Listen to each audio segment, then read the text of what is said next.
আমাদের দেশে ইসলাম পালন করা হয় তিনটা পদ্ধতিতে। কয়টা পদ্ধতি ভাই? তিনটা পদ্ধতিতে ইসলাম পালন করা হয়। একটা হলো ভোলানাথ মার্কা পদ্ধতি। ভোলানাথ মার্কা পদ্ধতি এটা আবার কি? একটা লোক ছিল, নাম ছিল নাকি ভোলানাথ। এই ভোলানাথ তার স্মরণশক্তি একটু কম ছিল, কথাবার্তা ভুলে যেত, যার কারণে তার নাম কি রাখছে? ভোলানাথ। কথাবার্তা মনে থাকে না। এখন অঙ্ক করতে গেলে তো নামও তা মুখস্থ রাখতে হয়। ভোলানাথ নামও তা মুখস্থ করতে পারে না, অঙ্ক করতে পারে না, ভুল করে। এখন অঙ্ক পরীক্ষাতে প্রশ্ন আসছে 3 4 গুণন করলে কত হয়? ভোলানাথ লিখছে 90। 3 4 গুণন করলে কত লিখছে? 90। মাস্টারের তো নাম্বার দেয়নি, গণিতে 00 পেয়েছে।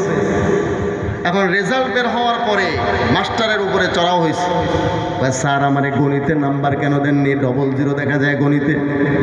বলে 3 4 গুণন করতে দেওয়া হয়েছে, তুমি লিখছো 3 4 90, তাইলে কেন নাম্বার পাও?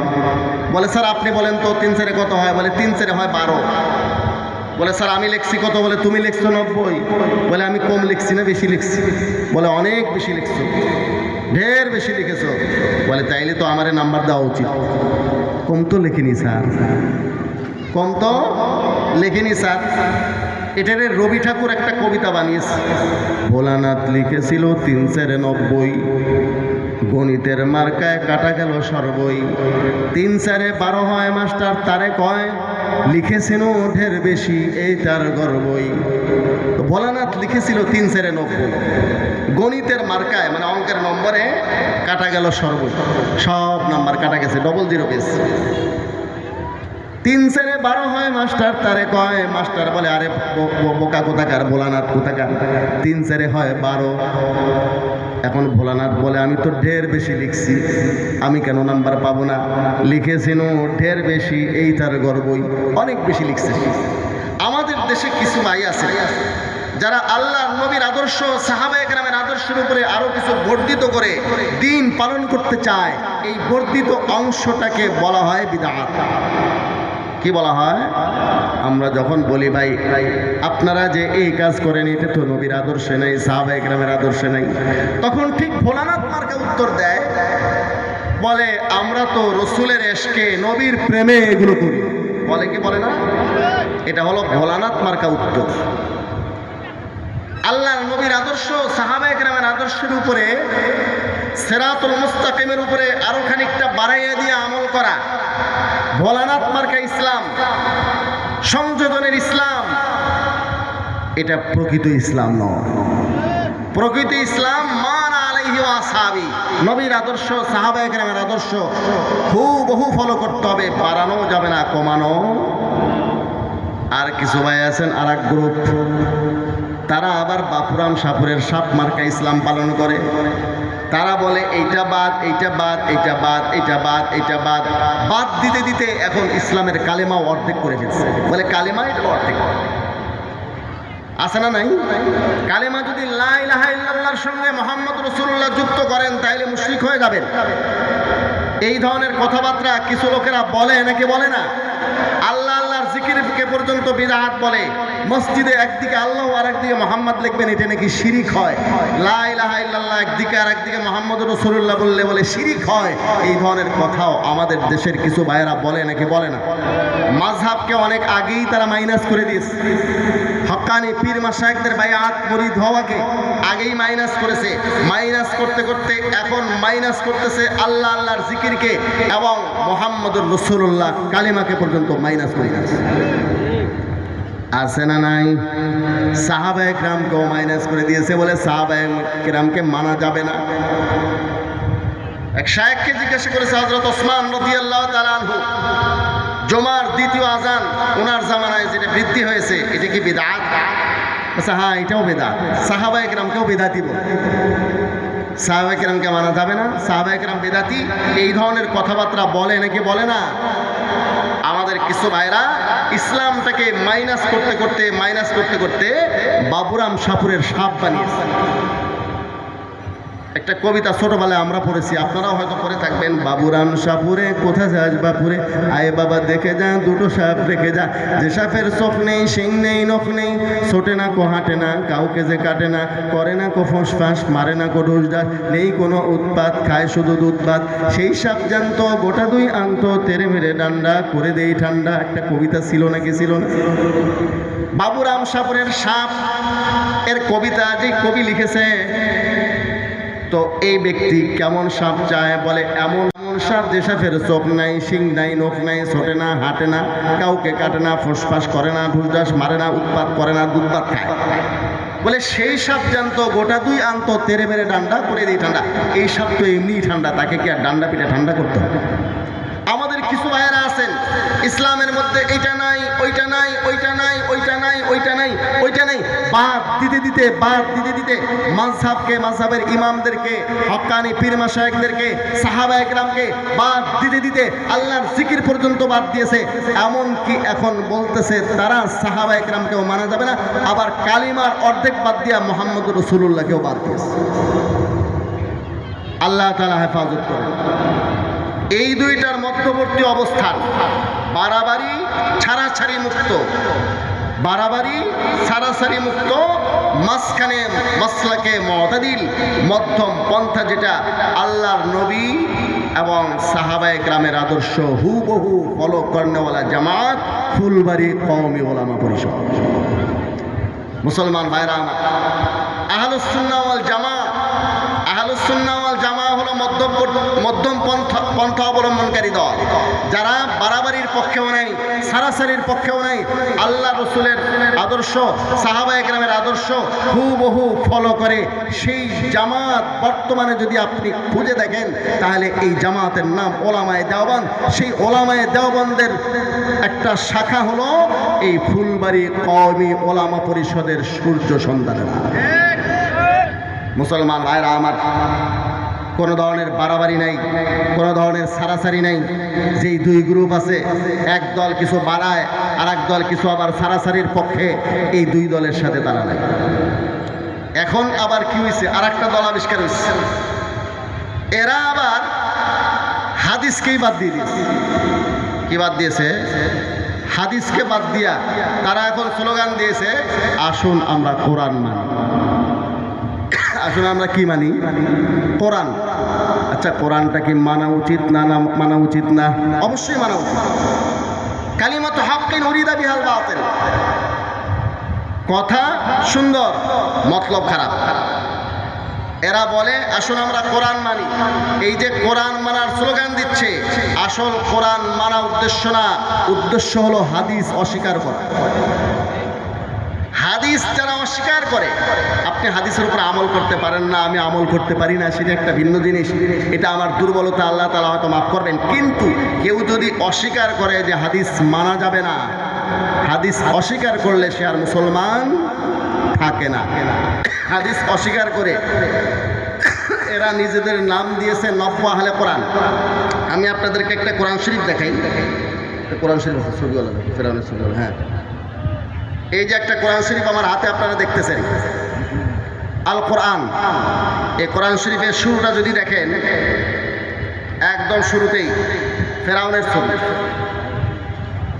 কার ছবি ভাই? দেখেন তো, কার ছবি? ফেরাউনের ছবি। ফেরাউনের ছবি দিয়ে কোরআন রিসার্চ ফাউন্ডেশন কোরআন শরীফ ছাপছে। তাহলে এই কোরআন শরীফ যারা ছাপছে ফেরাউনের ছবি দিয়া, সে আর যাই হোক, আমরা মুসলমান, সাধারণ মুসলমানরা অন্য কিছু বুঝি না বুঝি, এ কথা সহজেই বুঝি, সে আর যাই হোক ফেরাউনের দলের লোক ছাড়া আর কেউ হতে পারে না। এই গ্রুপ নাম দিয়েছে কোরআন রিসার্চ ফাউন্ডেশন। কোরআন রিসার্চের নামে হাদিস অস্বীকার করে চলেছে। যারা হাদিস অস্বীকার করে, হাদিস মানবে না বলে এরা নিজেদের নাম দিয়েছে নব্য আহলে কোরআন। আসলে তারা হচ্ছে হাদিস অস্বীকারী, মুনকিরে হাদিস। যেরকম করোনা ভাইরাস আসছে, এই ধরনের ভাইরাস আসবে আল্লাহ রসুলের ভবিষ্যৎবাণী ছিল, ঠিক এই ধরনের ঈমান ধ্বংসকারী ভাইরাস আসবে। এটাও আল্লাহ রাসূলের হাদিসের মধ্যে আছে। তিরমিজি শরীফ খণ্ড নম্বর 2 পৃষ্ঠা নম্বর 95, হাদিস নম্বর 2664। এখানে আপনি দেখুন স্পষ্ট ভাষায় আল্লাহর হাবিব সাল্লাল্লাহু আলাইহি ওয়া আলিহি ওয়াসাল্লাম ঘোষণা দিয়ে গেছেন যে এই ধরনের একটা গ্রুপ আসবে যারা হাদিসকে অস্বীকার করবে, হাদিস মানবে না, কোরআন মানার স্লোগান দিয়ে হাদিস অস্বীকার করবে, এরকম একটা গ্রুপ আসবে। আল্লাহর হাবিব বলেন, আনিল মিকদাম ইবনে মাদি কারিবা রাদিয়াল্লাহু আনহু قال قال رسول الله صلى الله عليه وسلم আলা হাল আসা রাজুলুন ইয়াবলুগুল হাদিস আন্নী। ও আমার উম্মতিরা সতর্ক থাকো, ভবিষ্যতে এমন কিছু লোক আসবে যার কাছে আমি নবী মুহাম্মদুর রাসূলুল্লাহর হাদিস পৌঁছবে। ওয়া হুয়া মুত্তাকিউন আলা আরিকাতিহি, যে সময় সে তার সুসজ্জিত আসনে হেলান দিয়ে টেক লাগিয়ে বসে থাকবে। ফায়াকুল, তাদের বক্তব্য হবে এরকম, বাইনানা ওয়া বাইনাকুম কিতাবুল্লাহ, বলে আমাদের মাঝে আর আপনাদের মাঝে রয়েছে আল্লাহর কিতাব কোরআন। ফামা ওয়াজাদনা ফিহি হালালান ইস্তাহালালনাহু, কোরআনের মধ্যে যে বস্তুগুলোকে হালাল পাই সেগুলোকেই হালাল মনে করব। ওয়ামা ওয়াজাদনা ফিহি হারামান হারামনাহু, কোরআনের মধ্যে যেগুলোকে হারাম পাই সেগুলোকেই শুধু হারাম মনে করব, হাদিস মানব না। এরকম একটা গ্রুপ আসবে, শুধু কোরআন মানার স্লোগান দেবে, শুধু কোরআন মানার স্লোগান দেবে। মুফতি ফয়জুল করিম সাহেব, আমি কিন্তু আবার কোনো ধরনের কোনো রাজনৈতিক দলের সাথে না, আমি ওনার সাপোর্ট দেওয়ার জন্য বলছি না। উনি একটা কথা বলেছেন, শুধু কোরআন মানার স্লোগান যারা দেয় তাদের কথার মধ্যে শুভঙ্করের ফাঁকি আছে। এটাকে কোরআন অবমাননা দিয়ে আর এক গ্রুপ ওনার বিরুদ্ধে কেস করছে। কথার তো আগামাতা কিছু বুঝে নাই।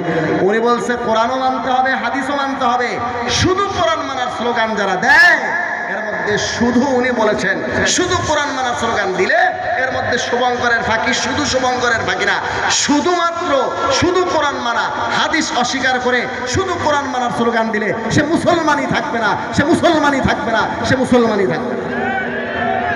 মুসলমান ভাইরা আমার, এই ধরনের একটা গ্রুপ আসবে, আল্লাহ রাসূল সাল্লাল্লাহু আলাইহি ওয়া আলিহি ওয়াসাল্লাম বলেছেন, এবং তারা বাতিল। এই হাদিস আপনারা দেখবেন 2664 নম্বর হাদিস, তিরমিজি শরীফ দ্বিতীয় খণ্ডের হযরত মিকদাম ইবনে মাদি কারিব রাদিয়াল্লাহু তাআলা আনহু থেকে বর্ণিত। এখন আসুন, যারা হাদিস অস্বীকার করে, আমি সাফ বলেছি, যারা কোরআন মানার স্লোগান দিয়ে হাদিস অস্বীকার করে তারা মুসলমান নয়। কেন নয়? ভালো করে বুঝেন। কেউ যদি আমার আপনার নবীকে বলে নবীজি ডাকপিয়ন ছিলেন, তাহলে কি সে মুসলমান হবে? ইদানিং সাংবাদিক ডাকপিয়ন অনেক কিছুই কিন্তু বানানো হচ্ছে। আল্লাহ নবীর শান মান সম্পর্কে অবগত না হয়ে আবল তাবল, আসলে কিছু বক্তা আছে আল্লাহ নবীর শান সম্পর্কে, আল্লাহ নবীর গুণাবলী সম্পর্কে কোরআন সুন্নায় অনেক আওসাফ, অনেক গুণাবলীর উল্লেখ রয়েছে। এই সঠিক গুণাবলীগুলো যদি আমরা আলোচনা করি নবীজি সাল্লাল্লাহু আলাইহি ওয়া আলিহি ওয়াসাল্লাম সম্পর্কে, আমাদের আলোচনা শেষ হবে না। আল্লাহ নবীর এত গুণের কথা আছে, আছে না নাই? আমাদের কিছু ভাইয়েরা এগুলো পড়ে না, শেখে না, এসে স্টেজে আবল তাবল বক্তব্য দেয়। মুসলমান ভাইয়েরা আমার, আমার আপনার নবীর ব্যাপারে একটা কথা মনে রাখতে হবে, শুধু কালিমা লা ইলাহা ইল্লাল্লাহ মুহাম্মদুর রাসূলুল্লাহ বললে মুসলমান হবে না, বরং কালিমা লা ইলাহা ইল্লাল্লাহ মুহাম্মদুর রাসূলুল্লাহর সঙ্গে সঙ্গে রসুলকে রসুল বলে বিশ্বাস করতে হবে। কেউ যদি কালিমা পড়ে লা ইলাহা ইল্লাল্লাহ মুহাম্মাদুর রাসূলুল্লাহ, কিন্তু রসুলকে ডাকপিয়ন মনে করে, রসুলকে রসুল হিসেবে বিশ্বাস করে না, কালিমা পড়লেও সে মুসলমান হবে না। কালিমা পড়লেও সে মুসলমান হবে না। কেন? দেখুন, ডাকপিয়নের কাজ কি? ডাকপিয়নের কাজ হলো চিঠিটা আপনার কাছে পৌঁছে দেওয়া, চিঠির ব্যাখ্যা করা। এটা কি ডাকপিয়নের দায়িত্বের মধ্যে পড়ে? ডাকপিয়ন আপনাকে চিঠি এনে দিয়েছে, একটা চিঠি দেওয়ার পরে আপনি চিঠিটা খুলে দেখলেন একজন শত্রু আপনার কাছে চিঠি দিয়েছে, আপনার 14 গোষ্ঠী উদ্ধার করে সেখানে গালাগালি করেছে। আপনি কি করলেন? ডাকপিয়নকে ঘুষি দিয়ে নাকটা ফাটিয়ে দিলেন। কেন? আপনার শত্রু চিঠি সে নিয়ে আসলো। কাজটা কি ভালো করলেন? চিঠি তো সে লেখেনি, চিঠির সাথে তার কি সম্পর্ক? চিঠি পৌঁছে দেওয়া তার দায়িত্ব, চিঠির ভেতরে কি আছে সেটা পড়ে দেওয়ার, সেটার দায় দায়িত্ব নেওয়া, এটা তার জিম্মাদারি না, এটা তার দায়িত্ব না। সে শুধু চিঠি পৌঁছে দেওয়ার মালিক, তার ব্যাখ্যা করা, পড়ে দেওয়া চিঠির ভেতরে কি লেখা আছে না লেখা আছে সেটা দায়িত্ব নেওয়া ডাক পিয়নের দায়িত্বের মধ্যে আসে না। আর একদিন ডাক পিয়ন আসছে, এবার আসছে প্রেমের চিঠি নিয়ে। আপনার প্রেমিকা চিঠি লিখেছে, একেবারে আপনাকে গলায় দিয়া আপনার অন্তর বিগলিত হয়ে গেল। আপনি ফুলবাড়ি এলাকার সবচেয়ে নামি দামি হোটেলে নিয়ে গিয়ে তাকে নাস্তা করাইলেন, খাওয়াইলেন, এরপরে কিছু গিফট আইটেম কিনে দিলেন, তার পায়ে সালাম করলেন। কাজটা কি এবারও ঠিক করলেন? এই চিঠি বাহক ডাকপিয়নের সাথে চিঠির কোনো সম্পর্ক নাই। আপনি যে নাস্তা করিয়েছেন, খানা খাওয়াইয়েছেন, এরপরে যে হাদিয়া তোহফা দিয়েছেন, এই সব কিছু পাওয়ার অধিকার রাখছে, অধিকার ছিল ওই ব্যক্তির যে আপনাকে চিঠি লিখেছে। আপনি তা না করে ডাকপিয়নের পায়ে সালাম করে আপনি ঠিক কাজ করেননি। মুসলমান ভাইয়েরা আমার, ডাকপিয়নের দায়িত্ব হয় চিঠি পৌঁছে দেওয়া, চিঠির ব্যাখ্যা করা নয়। আমাদের যে সমস্ত ভাইয়েরা বলেন কোরআন শুধু মানবেন, হাদিস মানবেন না, তারা মনে করেন নবীজি ছিলেন ডাকপিয়ন। এই কোরআন আল্লাহর চিঠি বান্দা পর্যন্ত তিনি পৌঁছে দিয়েছেন, এই চিঠির ব্যাখ্যা করার দায়িত্ব নবীজির ছিল না। অতএব চিঠির ব্যাখ্যা, কোরআনের ব্যাখ্যা যে হাদিস আছে সেটা তারা মানবেন না। এই জন্য হাদিস অস্বীকার করে। তাহলে হাদিস অস্বীকার করার অর্থ হলো নবীকে ডাকপিয়ন মনে করা, রসুলের উপরে রসুল হিসেবে ঈমান না রাখার কারণে, রসুলের অবমাননার কারণে, তাওহীনের রিসালাতের কারণে যারা বলে তারা শুধু কোরআন মানে হাদিস মানে না, তারা মুসলমান না, তারা মুসলমান না, তারা মুসলমান। মুসলমান ভাইরা আমার, যারা শুধু কোরআন মানার স্লোগান দেয়, হাদিস অস্বীকার করে, তারা মূলত কোরআনও মানে। কোরআন যে মানে না, আমি তার প্রমাণ আপনাদেরকে দিচ্ছি। বুখারী শরীফ 2য় খণ্ডে 725 নম্বর পৃষ্ঠা, হাদিস নম্বর 4886, হযরত আব্দুল্লাহ বিন মাসউদ রাদিয়াল্লাহু তাআলা আনহু থেকে বর্ণিত এই হাদিস। বুখারী শরীফ 2য় খণ্ড, এখানে আছে দেখবেন। আপনি গুগল ইন্টারনেটে সার্চ দিলেও এই হাদিস পাবেন 4886 নম্বর হাদিস হিসেবে। চলুন একটু দেখে আসি। 725 নম্বর পৃষ্ঠা, বুখারী শরীফ খণ্ড নম্বর 2, হাদিস নম্বর 4886। عن عبد الله رضي الله عنه قال لعن الله الواشمات والمتوشمات والمتنمصات والمتفلجات للحسن। হযরত আব্দুল্লাহ বিন মাসউদ বলেন, আল্লাহর অভিশাপ ওই সমস্ত মেয়েদের উপরে, আল ওয়াশিমাত, যারা অন্যের শরীরের মধ্যে উল্কি অঙ্কন করে দেয়। উল্কি বুঝেন? ট্যাটু, উল্কি ট্যাটু খোদাই করে নাম লেখা, বিভিন্ন ডিজাইন নকশা যারা করে দেয়, এই সমস্ত মেয়েদের উপরে আল্লাহর অভিশাপ। ওয়াল মুতাওয়াশিমাত, যারা এই ধরনের ট্যাটু আর উল্কি অঙ্কন করে নেয়, তাদের উপরে আল্লাহর অভিশাপ। ওয়াল মুতানাম্মিসাত, যারা ভুরু চুল উপরায়া, ভুরু ব্লক করে, চুল উপরায়, ভুরু উপরায়, সৌন্দর্য বাড়ানোর জন্য যে মেয়েরা এই ধরনের কাজ করে, বিউটি পার্লারগুলোতে এই সমস্ত ভালো কাজ হয় আর কি, তাদের উপরে আল্লাহর অভিশাপ। ওয়াল মুতাফাল্লিজাতি লিল হুসনি, যারা সৌন্দর্য বাড়ানোর জন্য দাঁতের মধ্যে ফাঁসা না থাকলে সুন্দর কম দেখায়, এজন্য একটু কৃত্রিম ফাঁসা সৃষ্টি করে সৌন্দর্য বর্ধনের জন্য। আল মুতাফাল্লিজাতি লিল হুসনি, যারা সৌন্দর্য বর্ধনের জন্য দাঁতের মধ্যে কৃত্রিম ফাঁসা সৃষ্টি করে, তাদের উপরে আল্লাহর অভিশাপ। আল মুগাইয়িরাতি খালকাল্লাহ, যারা আল্লাহ সৃষ্টির মধ্যে পরিবর্তন সাধন করতে চায়। এই যে শরীফ থেকে শরীফা, ট্রান্সজেন্ডার এই মতবাদে যারা বিশ্বাসী, তারাও এই ধরনের অভিশপ্ত কাজের মধ্যে শামিল। মুসলমান ভাইরা আমার, এদের উপরে আল্লাহর অভিশাপ। হযরত আব্দুল্লাহ বিন মাসউদ রাদিয়াল্লাহু তাআলা আনহু বলেছেন, ফাবালাগা যালিকা ইমরাতান মিন বনি আসাদ, এই হাদিসটি বনু আসাদ গোত্রের একটা মহিলার কাছে পৌঁছে গেল। ইউকালু লাহা উম্মু ইয়াকুব, যাকে উম্মে ইয়াকুব নামে ডাকা হতো। ফাজাত ফাকালাত, এই মহিলা দৌড়ে আসলো আব্দুল্লাহ বিন মাসউদের কাছে, এসে বলল, ইন্নাহু বালাগানি আন্নাকা লাআনতা কাইতা ওয়া কাইতা। ও আব্দুল্লাহ বিন মাসউদ, আমার কাছে খবর পৌঁছেছে আপনি নাকি এই গুণের মেয়েদেরকে অভিশপ্ত বলেছেন। فقال وما لي لا ألعن من لعن رسول الله صلى الله عليه وسلم ومن هو في كتاب الله। আব্দুল্লাহ বিন মাসউদ দ্ব্যর্থহীন ভাষায় বললেন, আমি কেন অভিশপ্ত বলবো না, অভিশাপ দেব না ওই সমস্ত মেয়েদেরকে যাদেরকে আল্লাহ রসুল অভিশপ্ত বলেছেন। ওমান হুয়া ফি কিতাবিল্লাহ, আর যাদের অভিশপ্ত হওয়ার কথা আল্লাহর কোরআন কিতাবুল্লাহর মধ্যে, কোরআনের মধ্যে বিদ্যমান রয়েছে।